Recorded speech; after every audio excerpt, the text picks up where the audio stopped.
Sa ilalim ng dilim ng kasaysayan, isang kwento ng paghihimagsik ang sumiklab. El Filibusterismo, hindi lang kwento ng revolusyon. Ito'y salamin ng ating kasalukuyan.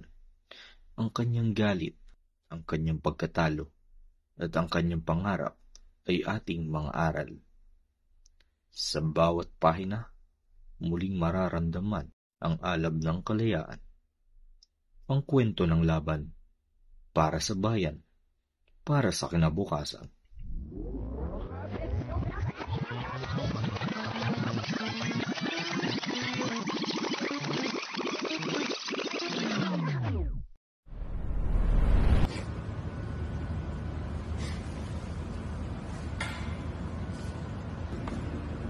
Oh, napapano ka? Anong nangyari sa'yo? Boss, nanaginip ka na naman, no? Talo ka sa scarab kagabi, no?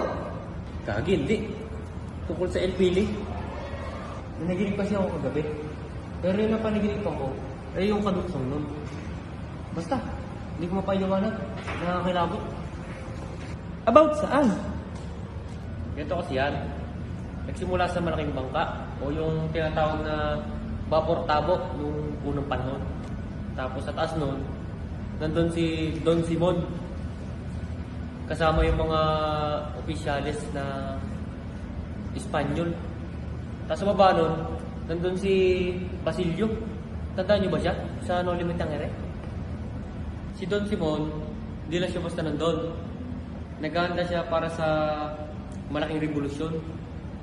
Tapos sa mga yun, nandun din si Basilio eh. Hinihikayat niya si Basilio na samahan siya. Pero tinanggihan na siya. Sobrang detalyado naman yan, pre. Sige nga, tuloy mo. Habang nangyayari yun, yung mga pasahero may kanya-kanyang istorya sa mga dinaanan nila. Talagang makakaramdam ka ng hindi pagkakapantay-pantay habang naririnig mo yung mga storya nila. Injustice ba? Tapos, biglang napunta kay Kabay Santales. Nagrebelde. Yung magsasaka? Nagrebelde? Pinipilit pa rin ni Simon na samahan si Basilio sa revolusyon na pinaplano niya. Pero si Basilio, gusto niya rin mag-focus sa pag-aaral niya.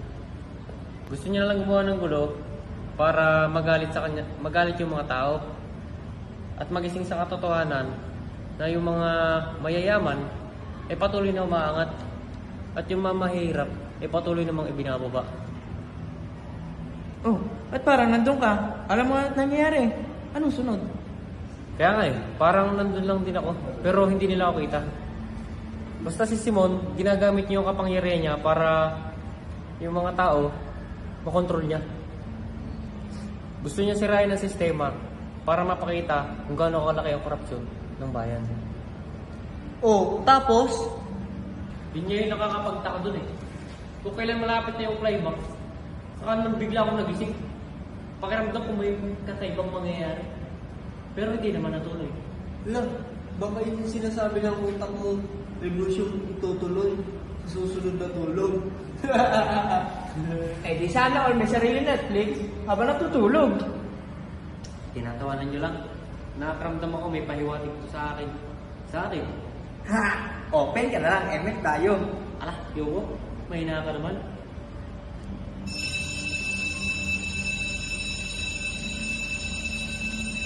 Oh, lunch na! Saan? Tara!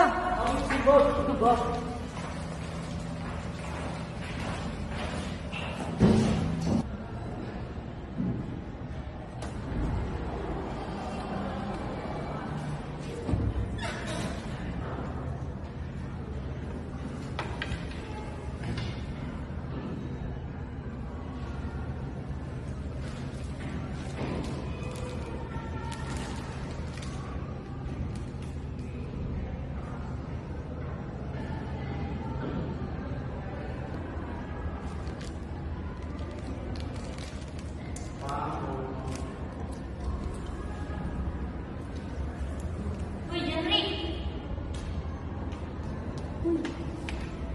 Narinig ko yung kwentuhan niyo kanina. Ang weird lang kasi, napanagipan mo yun. Actually, napanaginipan ko rin yan kagabi. alam yung kadugsong nung sayo. Talaga? Hindi kasi talaga ako pamilyar sa nobela ng El Filibusterismo. Tapos bigla ko na lang siya napanaginipan. Parang may gusto siyang talaga ipahiwatig sa akin.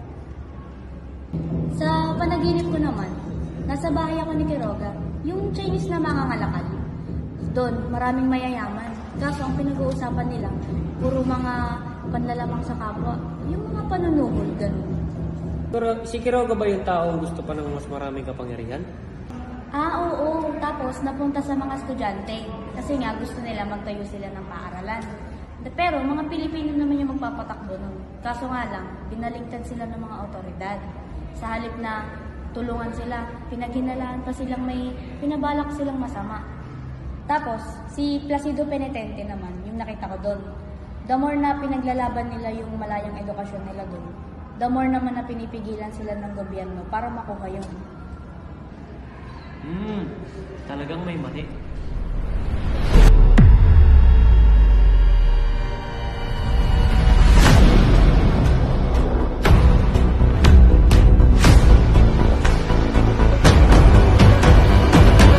Ako, si Crisostomo Ibarra, nakilala sa El Filibusterismo na Simon. Ako ay napakapangyarihan at napakayamang alahas. Akos ng 13 taon ay bumalik ako upang maghiganti. Buhay ang El Filibusterismo. At ngayon, ito ang ating responsibilidad na ipagpatuloy. Hindi sapat ang magbasa, hindi sapat ang maalala.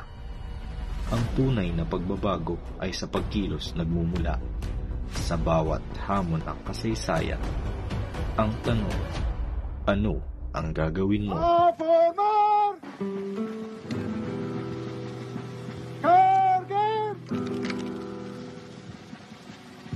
¡Apunte!